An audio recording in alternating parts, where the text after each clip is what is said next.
I couldn't be the only one that this happens to.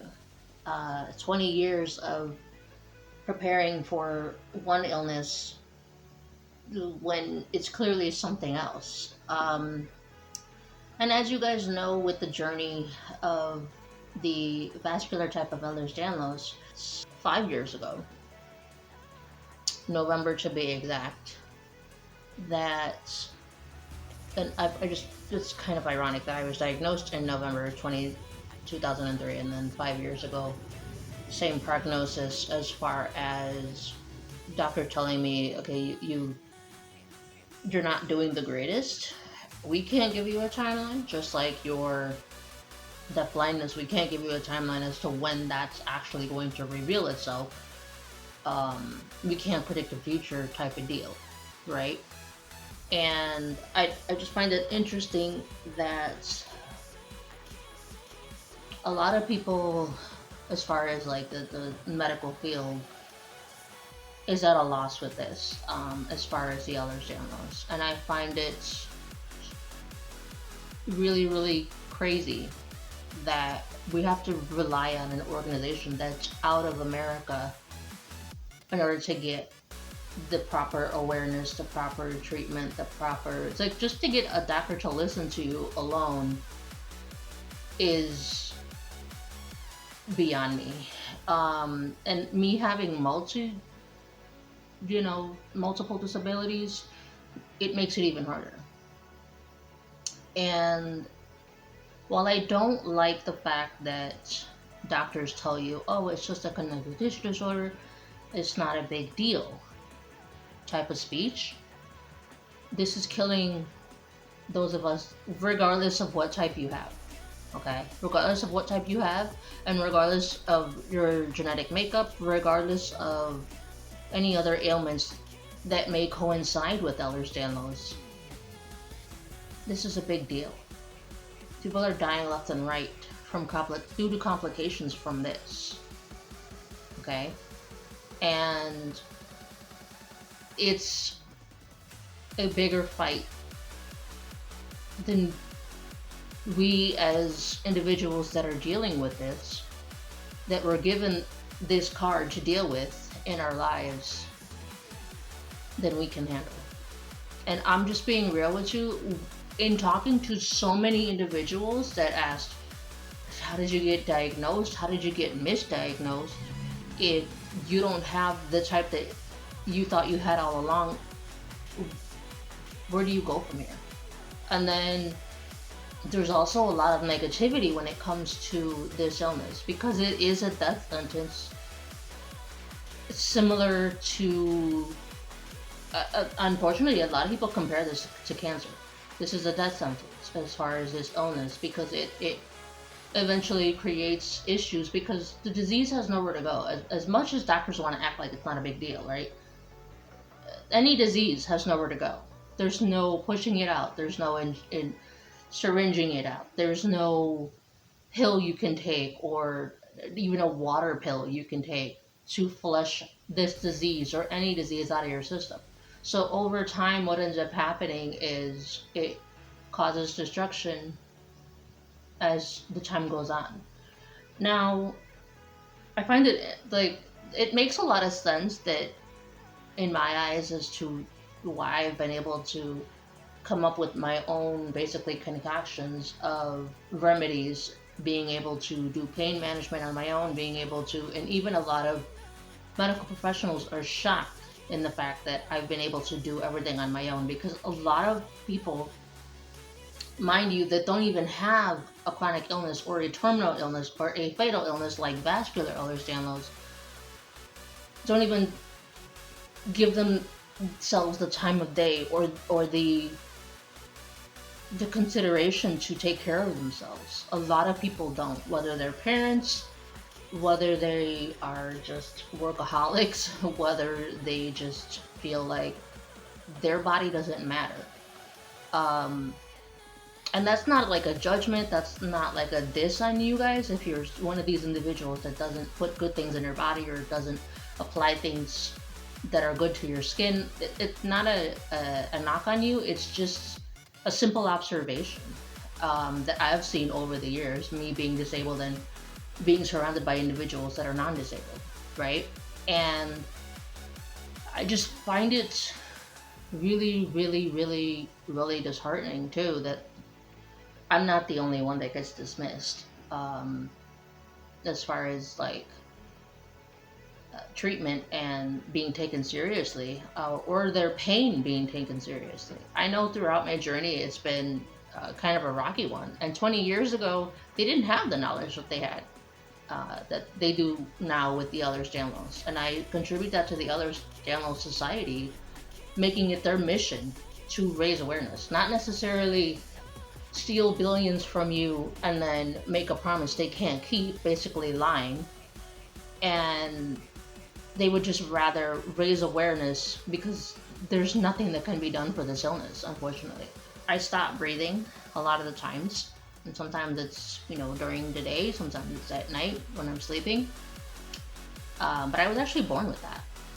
So I'm thinking that that's why they thought I had the vascular type, because they considered it a heart failure, and it's not the same thing at all. It's completely not the same thing. And then also, I find it interesting too that my electrolytes and then my blood pressure are chronically low, and I'll put that up here what that actually is in medical terms. And I have had to change certain things. So for the majority of you guys, you're supposed to drink 8 to 10 glasses of water a day. I'm actually supposed to be drinking 8 to 10 glasses of basically Powerade, Gatorade, Propel, things of that nature to bring me back up, because I'm not supposed to be overdoing it as far as being active. And for a lot of you guys are like, well, if you're in pain, why would you overdo it? I have OCD, and especially when it comes to the body dysmorphia, when it comes to the eating disorder, although I have not relapsed in years, it can still trigger, and it can basically be a domino effect, if you catch my drift. And with me starting physiotherapy, the plan is to tone my muscles and strengthen the muscles that while I still can. And I know that a lot of you guys that have Ehlers Danlos are thinking, you're wasting your time, and there is a lot of negative feedback as far as that goes. You're wasting your time. Telling you that you have a different type of Ehlers Danlos doesn't mean anything. You're still gonna die from this. It's just like telling someone that has cancer that they have a different type. I don't know why this is a negative thing for individuals who are basically perceiving my case and my story and basically my disabilities, me as a whole. Like I don't understand why people are viewing this as a negative thing, and maybe it's not my place to understand, because there's no such thing. But I just find it interesting that a lot of people are coming at this with a negative thing. Like a lot of people find it basically motivating and inspiring that I still have time left. Like I still have things that I need to do in order to leave this earth the way I'm supposed to. That's just how I see it. But to me, it's more so God's not done.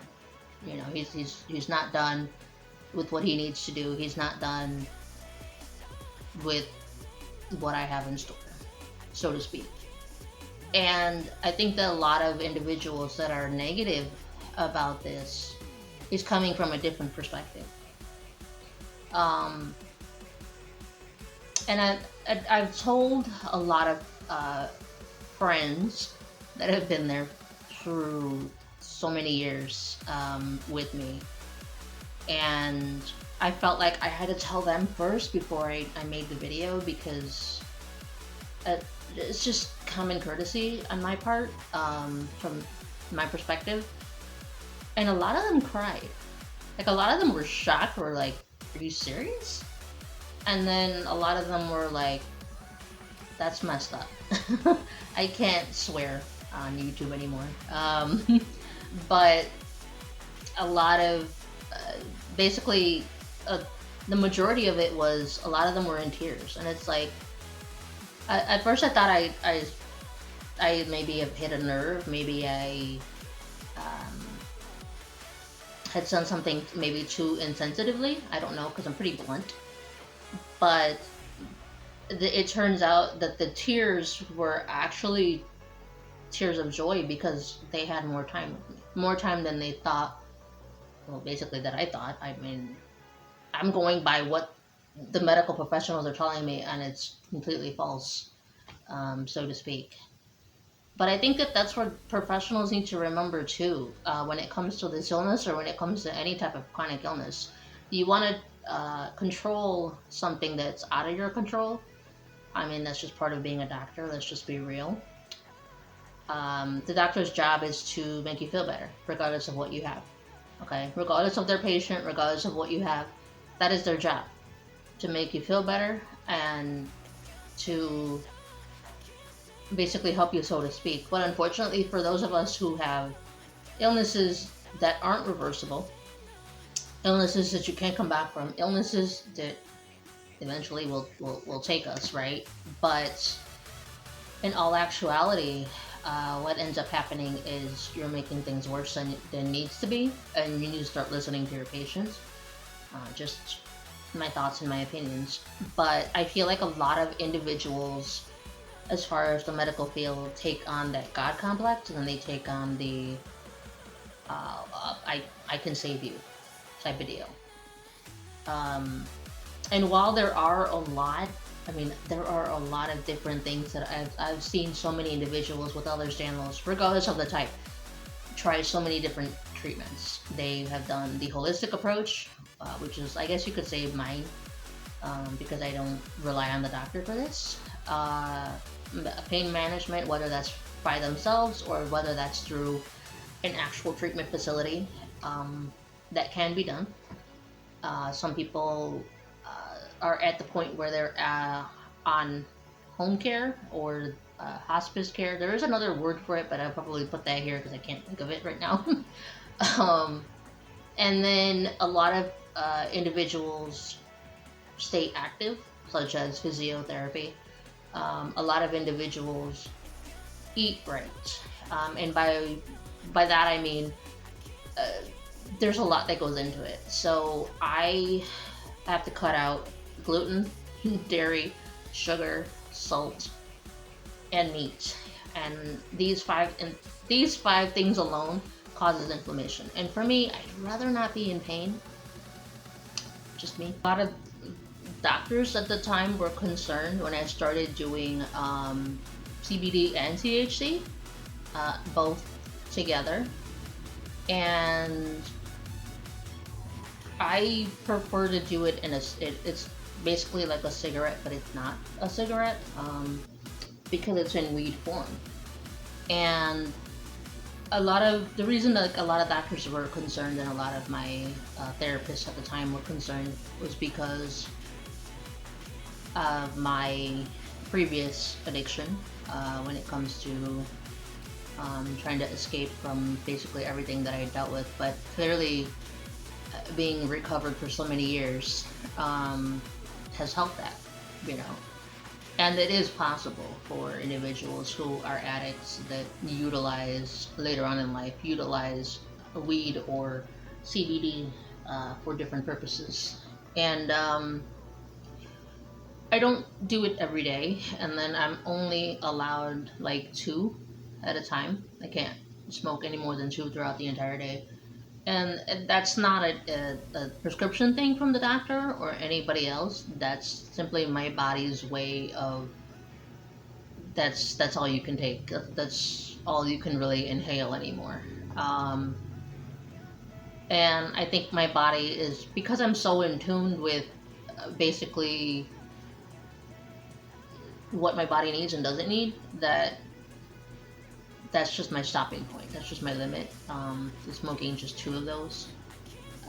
Like I said, I don't smoke it every day, only because I know that my body doesn't need it. to that level. And a lot of people were asking too, if you're in pain every single day, and I've been asked this ever since I made that post, if you're in pain every single day, how do you deal with that? Like, how are you managing that? Like, how are you not in tears? How are you not, like, just struggling so badly and not relapsing at the same time? For me, like, I don't do the smoking every single day. A lot of it, the majority of it, is pain management, meditation. There is a way for meditation to be used to release pain rather than you being focused on your pain. Me staying active as much as possible. I would love to go riding again for like a period of time, as far as like skateboarding. Basically places that are legal. Because it is illegal in our state, and there has been a lot of freak accidents, unfortunately, and a lot of deaths when it comes to kids under the age of 12. Unfortunately, in my state, I've done the research, and that's the reason why it's illegal here. But I would love that as a goal, to be able to ride for like maybe half an hour if I'm able to, and then being able to do certain tricks. And I've seen this on like braille skateboarding, or I've seen other skateboarders do this, as far as like doing a certain number. So like maybe like let's say they turn 37 and then they have to do 37 tricks to combat that. It's a physical test to see where you're at as far as your endurance, as far as skateboarding. And it's not just the same trick over and over, obviously. It's a multitude, or a freestyle of trick. So yeah, I would love to try to do that, but I can't. I can't guarantee. But that would be a really, really nice goal for my sake, because it basically works out your entire body. For those of you who don't realize, skateboarding does work out your entire body. So you gotta have basically everything as far as strength-wise when it comes to skateboarding. A lot of people have been asking that as well, because they've seen the Try Guys video as far as utilizing vegan to gain muscle. The only problem I have with that is there is because they are substituting vegan, right? They're substituting the dairy, and dairy is a certain saturated fat. While it's good for you, it can also be dangerous because you're replacing. Basically, it's a substitution, so it can also be dangerous to your body. So, I try not to eat as much dairy as possible. I wouldn't mind, vlogging my journey and showcasing with you guys. This isn't a lose. I know that a lot of individuals that come from a negative stance, while I understand it, this isn't a loss. I have more time. I'm clearly not done like I thought I was. I don't know, it just completely changed my perspective on everything. For the past 5 years I've been preparing. What if? And I've also been preparing for my, husband, or, partner, so to speak. And I wanted to make sure that he was okay if, something were to happen to me. Or I wanted it to be vice versa. I wanted to be okay if something were to happen to him. And I know that sounds morbid to some of you, but with him being, 20 plus years older and me being sick, you're bound to have that conversation. Like, we're both adults. How do you not have that conversation? So yeah. So I will let you guys go.